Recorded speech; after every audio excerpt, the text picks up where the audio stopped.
This briefing is about preparing for your 9 months progression review meeting or 18 months for part-time PhD students. This applies to those who started on or after the 1st of October 2014. This briefing is brought to you by Brunel Graduate School. I will discuss the following topics: the Code of Practice for Research Degrees, the purpose of the 9-month review, the process, the possible outcomes, and what you can do to prepare in advance. The Code of Practice for Research Degrees can be downloaded from Brunel. If you just type in the Code of Practice for Research Degrees into the search bar on Brunel, you will be able to get a PDF of it. Please read through the information carefully. On page 15 of the Code of Practice, you will see this table, which tells you the different points at which you will have your progress and review meetings. All PhD students are required to complete progress and annual reviews without exception. These reviews are key events in your life cycle as a PhD student. They're rigorous and essential to ensure that not only you submit your thesis in a timely manner, but that you're receiving appropriate levels of supervisory support. They are also opportunities for you to raise any issues or concerns in a timely manner within a constructive and independent environment. So the 9-month review is a key point in the PhD journey where the following are formally considered: the student's progress so far and the student's plans to meet the expected thesis submission date. It's a confirmation point for the student's continued status as being registered for their intended award, i.e. the PhD. For more information about the PhD, please read Senate Regulation 5, which can be obtained from Brunel by searching for it in the search bar, and you can download the PDF.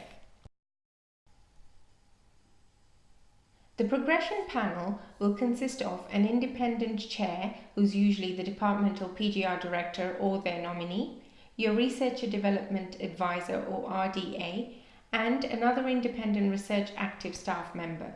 You can invite your principal supervisor, but they will not be part of the decision-making process. You can read more information about the panel and their appointment in the Code of Practice.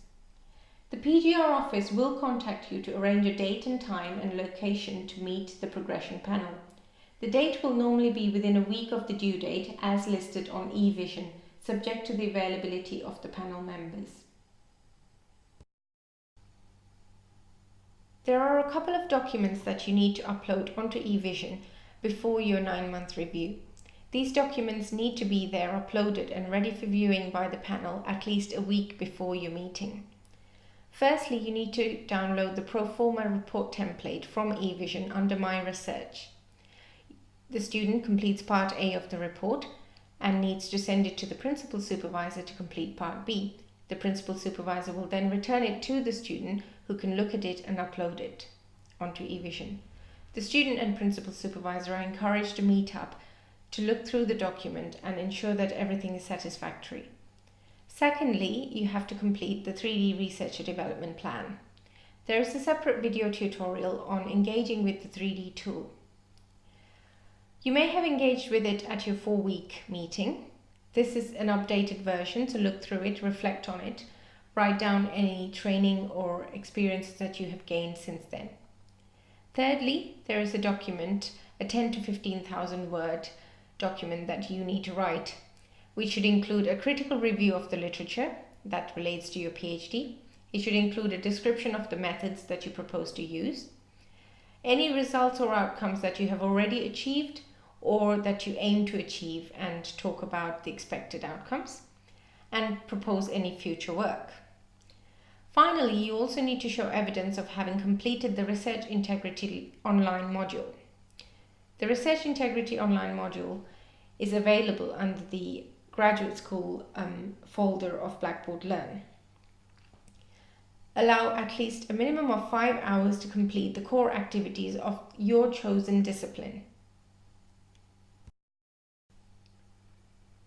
At this meeting, the student will be expected to formally present their work and will be expected to answer questions raised by the panel. On the basis of the submitted documentation, the presentation, and oral examination, the panel will assess the student against the following criteria: The student is able to demonstrate an appropriate level of engagement with research training and personal development activities. You can talk about this, and you can also show evidence from your 3D tool. The student is able to articulate a clear research question which, if appropriately investigated, should allow the candidate to make a meaningful contribution to knowledge of the discipline within the required period. The student is able to demonstrate critical engagement with relevant literature to inform and justify the refinement of their research topic and approach, articulate and justify an appropriate and achievable approach to conducting their research, and provide evidence for an appropriate level of competence in and understanding of relevant research techniques and methodologies. And finally, the student should produce a piece of academic writing which is indicative of their potential to produce a successfully written thesis within the required period. There are 4 possible outcomes of this meeting. 1. A confirmation of registration as a doctoral student, or 2. A provisional progression, which means that you're referred or given a set period of time to do further work before a decision is made, or regrade to an MPhil, or to withdraw. A recommendation will be made by the panel to the Vice Dean of Education. The Vice Dean of Education will then make a formal decision. Your PGR manager will record the student status on SITs, and the panel will provide written feedback to the student following the review. If you wish to appeal the outcome, then you can use the academic appeals process. You can read about the academic appeals process on Brunel. Plan well ahead of your 9-month deadline. Have a meeting with your principal supervisor and discuss any issues that you wish to raise.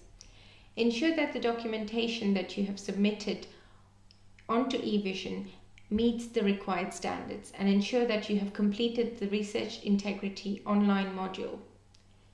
If you have any mitigating circumstances, ensure that you have notified the right people. If students are facing personal issues that affect or impede their study or research progress, a period of abeyance can be obtained. Students in abeyance do not have to complete a review task until they return from abeyance. If you wish to find out more, contact the Associate Dean of Student Welfare in your college for advice, or look on Brunel. If you have any questions or concerns, speak to your principal supervisor. You can also consult your research and development advisor regarding any training and development queries. The Brunel Graduate School Research and Development Program offers a lot of training and development opportunities. And in addition to that, we have the online courses available through Blackboard Learn.